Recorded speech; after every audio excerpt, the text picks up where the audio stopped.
turns out that the fossils match the biochemical and genetic tests. And you have this richly branching bush here. Transitional fossils, there's tons of them. It looks more and more like a lot of these different species, such as Sahelanthropus chidensis 6 to 7 million years ago. This was found in 1991. Australopithecus africanus 3 to 4 million years ago. This is Cananthropus platyops, which was discovered in 1992, 3.5 million years ago. The famous Lucy, 3.2 million years ago. The beauty of Lucy is that you can sit there and hold in your hand, and if you're in Don Johnson's lab, you can. A chimp pelvis and hip socket, a Lucy pelvis and hip socket, and a modern one. You can see the beautiful transition there from quadrupedalism to bipedalism. And this is not the only one. Don't think Lucy's the only fossil they got. They got dozens of these Australopithecines now. Homo habilis, 1.9 million years ago. Homo georgicus from Georgia in Russia, 1.8 million years ago, discovered in 2001. Homo erectus, 1.5 million years ago. Homo neanderthalensis, 500,000 years ago. Neanderthals and us, we lived simultaneously over the last 100,000 years. What happened to those guys? That's them on the right, that's us on the left. What happened to them 30, 40,000 years ago? Gone. Interesting subject, not for tonight, but it's an interesting subject. What happened to those guys? And most recently, just discovered by Tim White and published last year, Homo sapiens idolitu. It looks like the best evidence we have now. Every single one of us from everywhere on the planet comes from a single population of hominids out of Africa. It's these guys, 160,000 years ago. That's the best evidence we have today. This incredible diversity of humans we have around the globe all evolved in this relatively short period of time, very rapid changes. Additional tests. We would expect modern organisms to show a variety of structures, from simple to complex, reflecting evolutionary history. For example, the eye has evolved numerous times with varying complexity.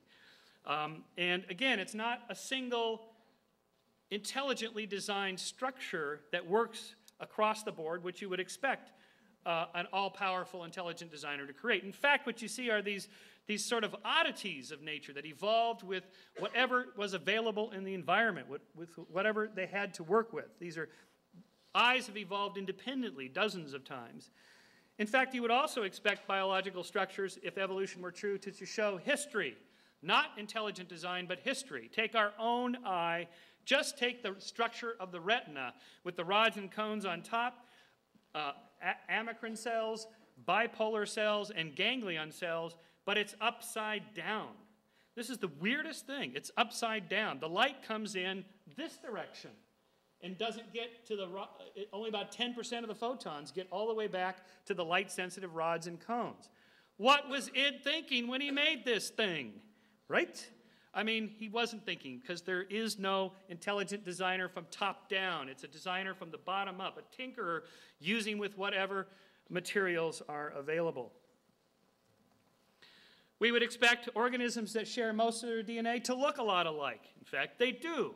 And to behave alike. In fact, they do. Chimpanzees are very tribal. You may have noticed from recent current events in politics, we're very tribal, right? There's a whole series of these similarities across species.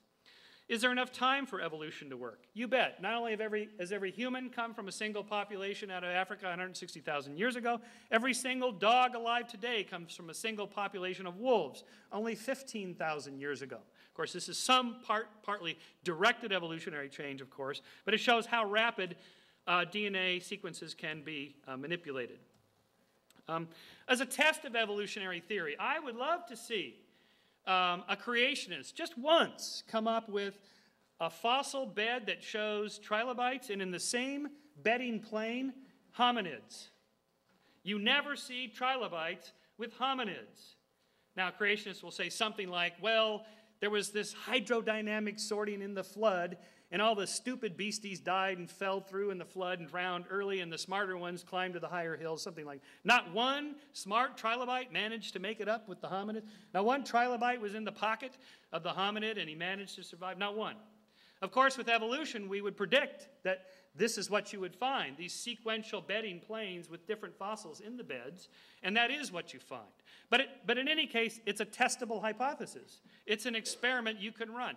instead of reading creationist literature, go out and start digging. And if you find something like this, that would be the kind of evidence that would overturn the theory of evolution. We also see homologies, that is, common anatomical structures due to common ancestry. Most of you have seen these things, the similarity between the whale arm and the human arm, similarities between whale structures and even hummingbird structures, similarities between our arm and whale arms. If God created the whale flipper, why did he use a mammalian arm structure for it? Why didn't he just make it like a fish flipper? The fish flipper works great.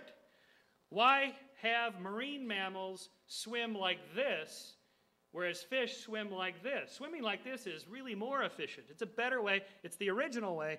If God created fish this way, why not marine mammals this way? Marine mammals swim this way because that's how land mammals run.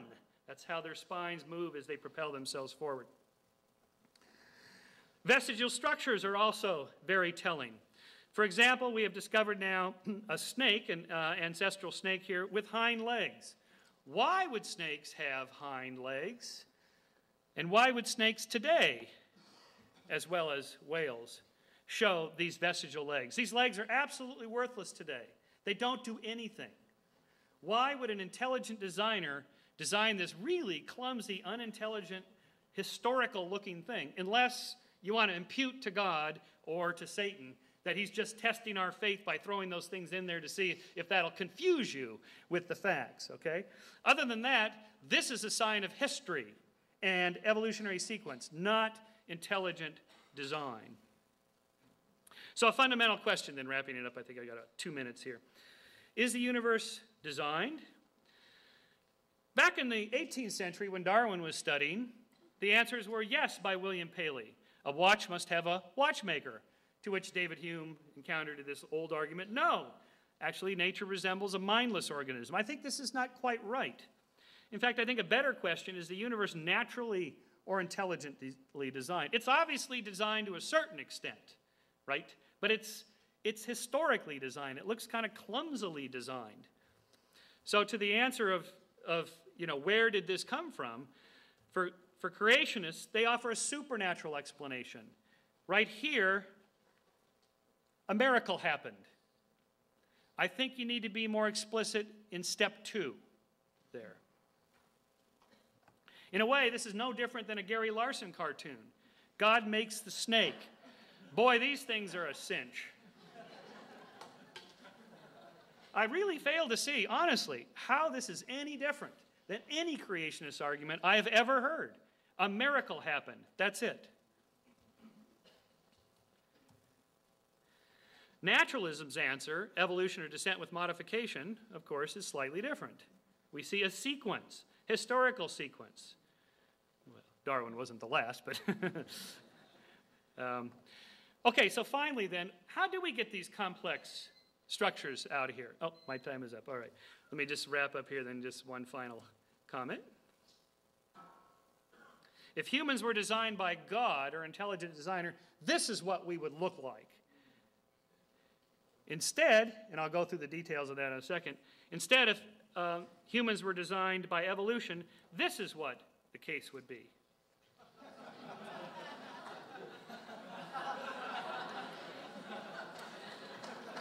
And as you know, guys,